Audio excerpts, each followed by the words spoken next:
asking a ton of questions.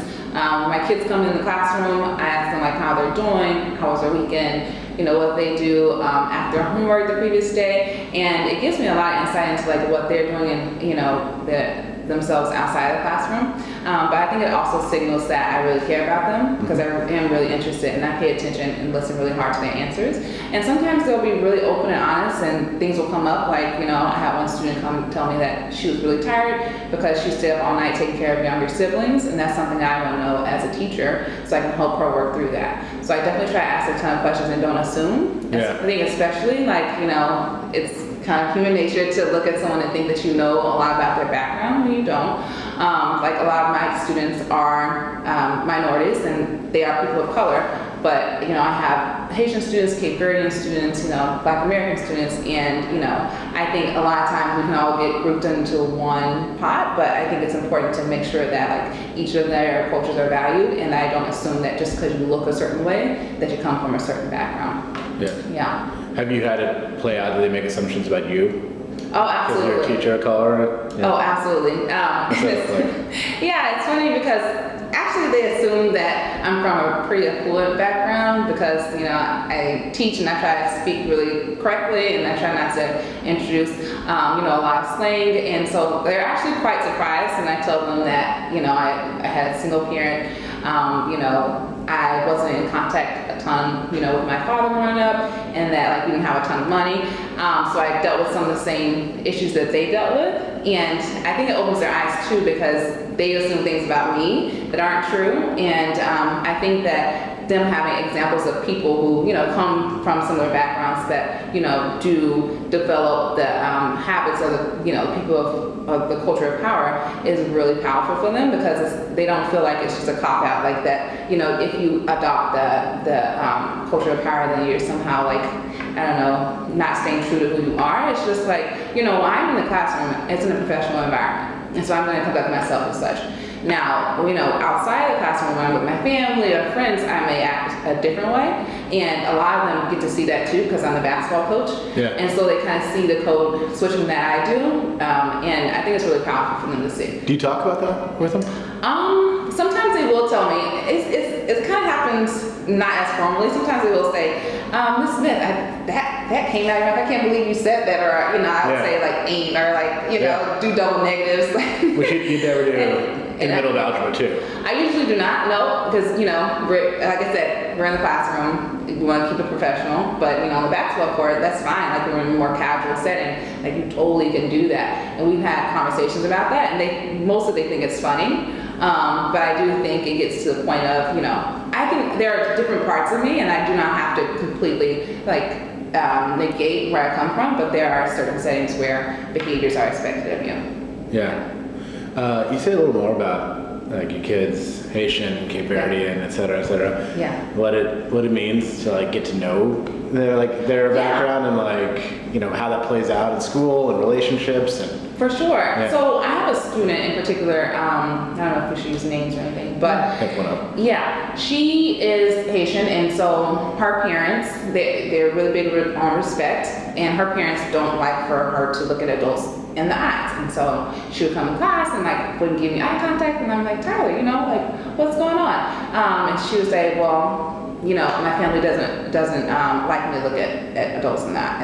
And that was really insightful to me because at first, I'm assuming she's shy or something might be wrong, but really she was showing me respect by not looking at me in the eye. And so I think it's really important to not assume certain things of students and really get to know them. And I think, I hate to group people my Haitian kids do this, my kids do that, but I think it's really individualized and not to assume certain behaviors are a function of things you don't know about. Sometimes just asking questions really do bring about truth that you didn't know.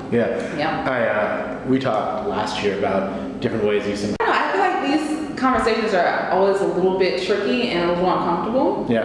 Because I feel like it's just good teaching and being in a position where you're going to oversee children, you really have to get to know them individually, no matter what their background is.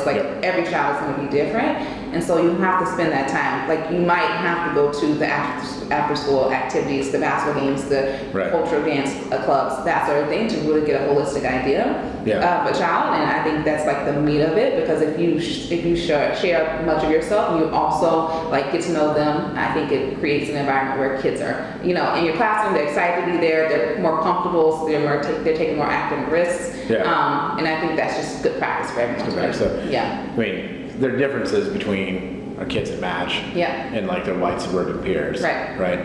But what that means for teaching is just get to know them. Just get to know them, right?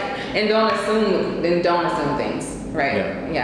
I always ask all the questions. Whenever I go to start making connections, I'm like, oh, let me ask the question, make sure that connection is true. Right?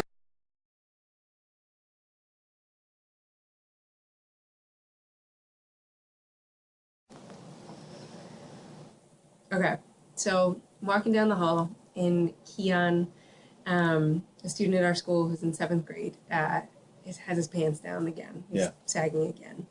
And in my mind at that moment, it was like a process issue. Like, I got to take time to tell him to pull up his pants again. Why can't he get his pants up? There's a lot of like just basic like rule following frustration on my part. And I took a second and stopped before I talked to him and thought about just like, what does that mean to him? Right. What do those pants mean to him?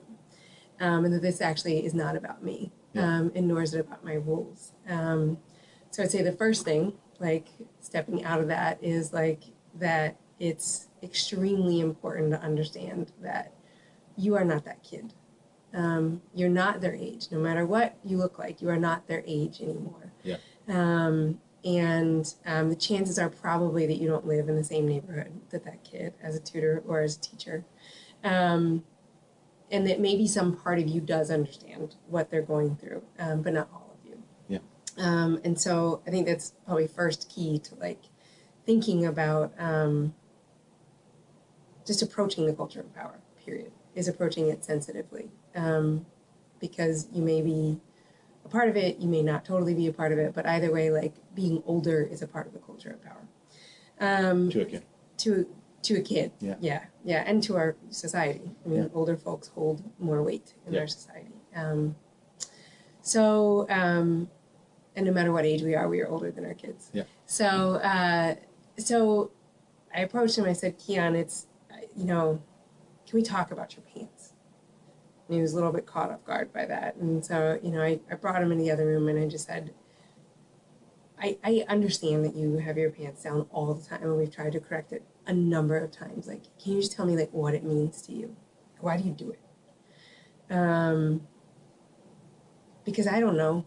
I don't know what that means to him. I kind of understand societally like what it means, probably, but I never did it, and so I don't know what it means to him.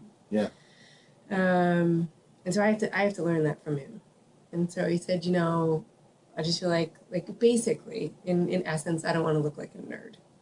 And I said, well, what does that mean to you, looking like a nerd? What would that mean? Like, what are you gaining? What are you giving up? And he was able to talk a lot about what he was giving up. He was giving up street cred. He was giving up like ability to sort of function in his neighborhood. He said it much more eloquently than I can, but he was giving up all these things that we ask kids to give up at school sometimes. And I asked him, like, what do you think you're gaining if you pull your pants up? And that was really hard for him to answer, which I understand. So I said, like, I want you to think about code switching, and like I want you to understand like what that is in our world and what you can gain from it. And told him kind of, it's basically when you are able to speak one language in one area and speak one language in another area. And that the benefit of that is that you're able to function in a place, in his case, where he grew up, and that's really important to him. And then you're also able to function more so in an academic setting, which could lead to functioning in an academic setting here, in an academic setting in high school, in college, and a job, totally depending on where he wanted to take like the job and things like that. But that in most places in our society, that if you walk in with your pants sagging, your interview will go very poorly. whether it's a college interview or a job interview, and that you will like have access to very few colleges and jobs if that's sort of the way you present yourself. So we talked through like what the balance was, and I tried to be really clear with him around like I wasn't going to make the decision for him. Either way, he wasn't going to walk into our hallway with his pants sagging. I couldn't make the decision for him as to how he felt about it, basically. That was his choice to say that I get what I gain, or to be angry about what I'm losing, and to kind of figure out like where that scale is. That was his choice, but that he didn't have a choice about the pants, but he had a choice about how he processed it. And so, I asked him like where he was with it, and he's like, yeah, I kind of get like why I wouldn't walk into a job interview like this. Like I get that it looks sloppy. I get like that people would think of me differently. And like in that moment, without being asked again, he pulled up his pants, tucked in his shirt, and went to class and had a good class. Like, has it stuck? Like, not always. But I do know that, like, in that moment, like, I think me asking him about it and, like, wondering about it, and me at least explaining why, let him do it with saving face and also with, like, some understanding. Because it was authentic. Because it was authentic. Yeah. Yeah. Because I really actually, like, I was like, I don't know why he keeps doing it. Because a lot of kids are just like, fine, I'll pull him up. Like, it's okay, I get it. But he didn't. And if you'd said, I know why you're doing this, I get what this represents. Right. Then it's... Right, probably a no-go conversation. Right. Which I do sometimes, like, I mean, I do make presumptions and I just try to stop. But I think it's really important when talking about the culture of power, since I'm obviously at least a white member of that, even though I'm a woman, and that's debatable as to whether that's in the culture of power, all those things. But I know I'm white, which is a really key part in like kind of thinking about how I work with kids in the culture of power, because kids definitely perceive me initially or extendedly like as a part of the culture of power. And so I have to be really sensitive to understanding that I will never totally know what my kids are experiencing.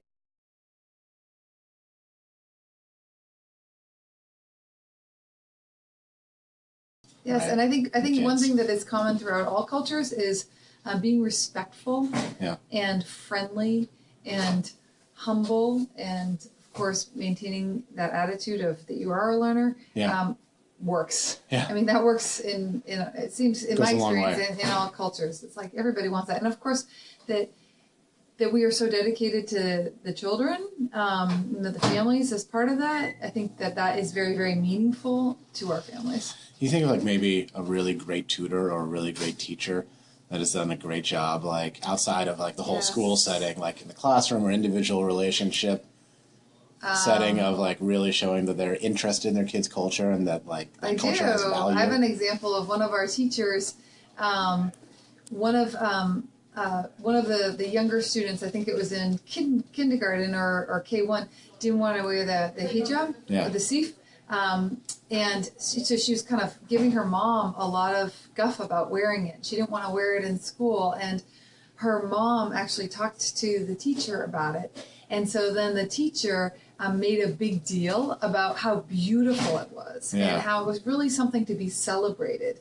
And she would compliment the girl on it every day, and they would talk about it in class with the other kids. And it came to be that the child then really became proud of wearing an emblem of her cultural tradition. And the mother actually thanked the teacher for her help in maintaining her traditions, which is so important for the families. Yeah, and like it's just about finding something that kid could be proud of that like was not other but was just special. It's like it's beautiful, and we can and also we can talk about it. Yeah, like we can talk about these things. It's like different families are going to struggle at different times, and we can help each other. Yeah. But that is one of the big fears of our families, is that their children are going to lose touch and lose an appreciation with their own heritage. And so if we can be proactive or affirmative in valuing it, then we can help the family. And that's why you push for this to be called culturally affirming teaching. Yes. we don't want to be just reacting. I mean, if you're reacting, it's almost too late.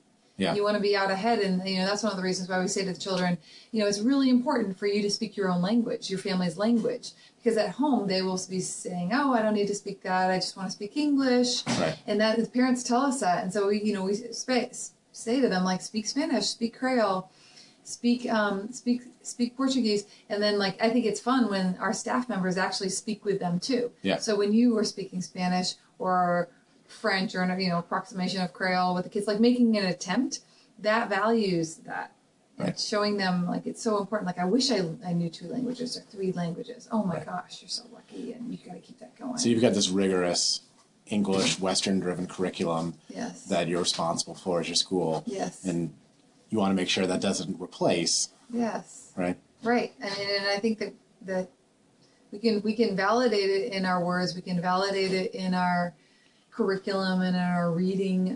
We certainly try and make it visually affirmed with all the flags in our main room, with images of families and people from all different countries in our classrooms. Like I said, other piece about culturally affirmative teaching that isn't necessarily specific to culture, but is really relevant to being affirmative in our teaching, and it's regarding skin color. And so we know that there is a pervasive bias, unfortunately, toward lighter skin individuals, and it starts actually when students are really young. And we know this from studies, and we also know it from actually seeing it in our own school. We've seen children actually make fun of or devalue students who have darker skin. Yeah. And so what we are doing to be affirmative is talking about difference and how people look different. We have different skin tones, we have different types of hair, we have different eye color, and talking about that early on, and talking about how beautiful and handsome and special each and every person is, and using examples of like pictures or drawings of children and people who have dark skin, medium skin, light skin, reddish skin, whitish skin, to depict all of that, and being very explicit in our valuing of all the different kind of shades that are expressed in our school. When does that happen? It'll happen in a reading lesson. Yeah. It will happen as part of it could happen as part of it. The teacher, could say, I'm going to do a lesson and I want to be teaching valuing of the shades of skin. Yeah. And it could be doing when you do self-portraits of yourself. Things you can do is you could do students can do self-portraits of themselves, and in terms of provisioning it, you'll have cardstock or construction paper of all different shades, so they can really get a correct shade. You can get the crayons that are really all different shades of skin, and then you really celebrate it. Yeah. As well as you can get picture books that highlight people of all different backgrounds, and it's really important, I think, to get a library, like enough books that have to depict characters that have dark skin. Yeah. That the characters have dark skin is really important, because I think it's something like 97 or 99% of children's books are all white kids. Right. And kids really look to books to see a map for themselves of where they should go and what they should do.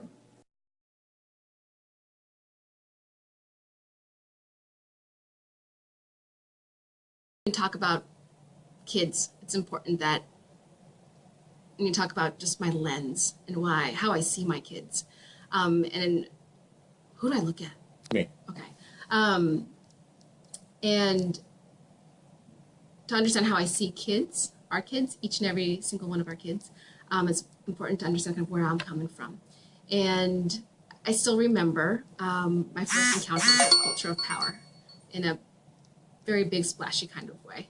I grew up playing the violin since I was in 2nd grade, and by the time I finished 6th grade, there was just no orchestra program. So my teacher told me, you need to go into the valley where they have an orchestra.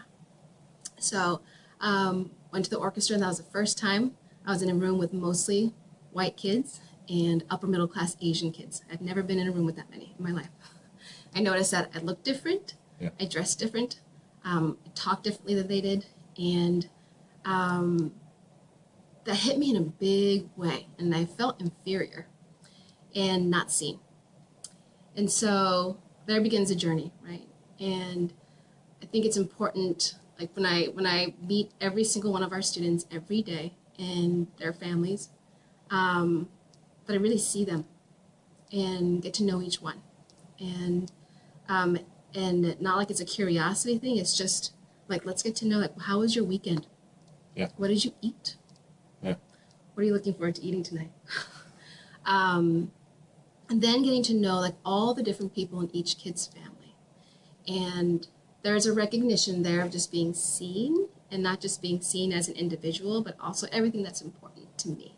Yeah. And I think that's the single most important thing that you can do as an educator, is to see kids, like the whole kid. Yep. And I think that's made all the difference. And I've learned so much about kids. I think, but most importantly, I think kids have felt like they are truly seen. Yeah. And that begins not only getting to know students, but also we can have the conversation of when they do interact with the culture of power.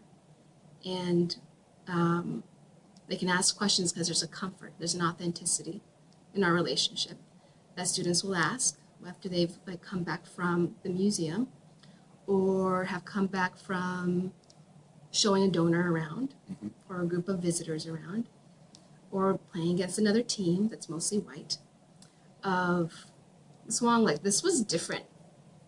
Like, why do you think that is? How come they talk this way? How come they dress a certain way? And that's where the conversation can land on a relationship that exists because we know each other. And kids can ask about me and I can ask about them, but it's just a natural, like, as an individual, I know who you are and you know me. And we can talk about any things that you've seen that make you feel like, why is it that way? Yeah. And we could talk about it comfortably and process that together. But like the one thing you really wanted people to take away. I think the most important thing is that we don't see our kids as other. Yeah. They're kids, and I have like 264 students right now, 264 individuals. Yeah. And like getting to know each one is so rich, and not one is representative of an entire culture. Yeah. And I think that's really ignorant to even think, but like they're individuals, and it's important to just get to know each one as a kid, and not bucket them from the get-go or see them as other, but just as a kid and truly getting to know them. And the way you do that is by asking them questions about themselves. Life. Yeah. Like basic life things, like what did you do this weekend? Yeah. Right? Like who did you play with? What do you like to do? How many siblings do you have? How many cousins do you have? And that's where it begins to develop. And when you have that knowledge, build a relationship through that knowledge, when it's time for the museum conversation. It's, yeah. You know, to be known by an adult for a kid is powerful.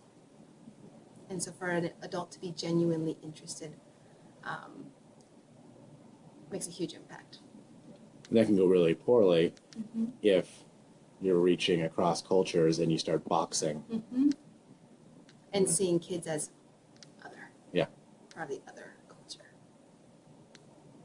Like those differences are important, but as long as you're seeing them for the kid. For the kid, for the individual. Yeah. In the same way that I couldn't possibly be a spokesperson for all Asian Americans. Right. Like, and if anybody saw me that way, I'd have to say something, you know? Like, I'm not a spokesperson for all Asian Americans. Yeah. In the same way that each kid is not a spokesperson for a particular culture. You certainly learn more through each kid, about each kid, but the students are not an entire representation of an entire culture. Just ask, just learn. Just learn. Yeah.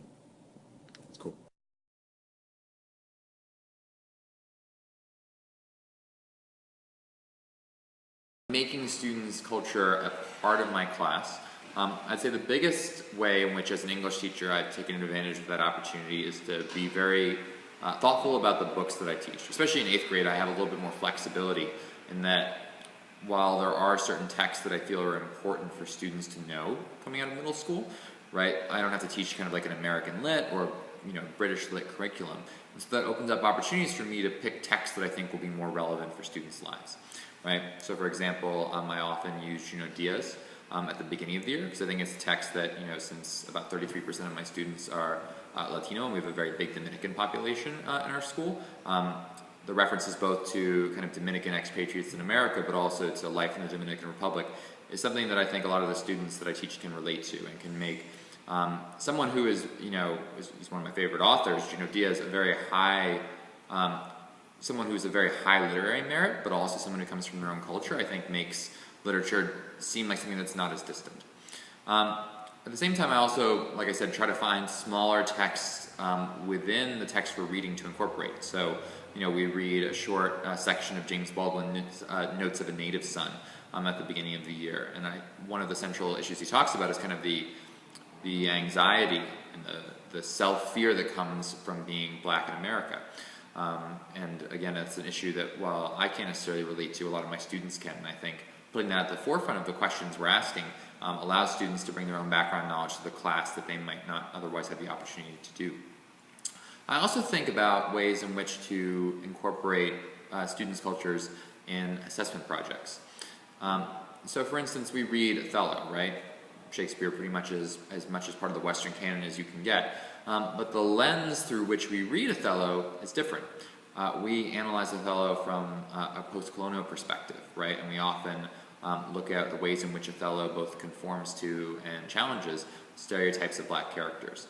And so that's one way to take a text that, again, is from the Western canon, but also make it more accessible and allow students' own background knowledge about kind of double standards and stereotypes that they experience in their own lives, and how to use that to take a 500-year-old text and make it more relevant to their own lives. We also do a project where students take a scene from Othello and create a parody of it, right? And when students create these scenes, they often incorporate aspects of their own culture, right? They kind of like make Othello their own and what it would be like in their cultural settings. And that's a really cool opportunity for students to, again, own Shakespeare and make it their own, rather than make it seem like Shakespeare is something that is distant and foreign to their own cultural experiences. I think the last thing I'll say is that, and I'll say that I think that in the spirit of having a growth mindset, I could do a much better job of incorporating students' cultures into my own classroom and kind of reflecting in preparation for this video. I realized that I don't have as many examples as I would like. But I do think you have to look out for opportunities where you send messages to students about how you value their culture, right? Especially as a white male teacher, right? I'm often the embodiment for them of how white kind of heterogeneous male power, how it views black and Latino culture, right? And I'm very aware of that when students ask me to kind of participate in their culture. A kind of short example is a student was having a birthday party that I was kind of supervising during lunch, right? And her mom came, and her mom, wanted her daughter to kind of have a fun time, and so she asked if we could play music, and I thought that was fine, as long as they were appropriate. And so, right, students, wanted to have like Turn Down for What, and at one point they wanted kind of the Nene song.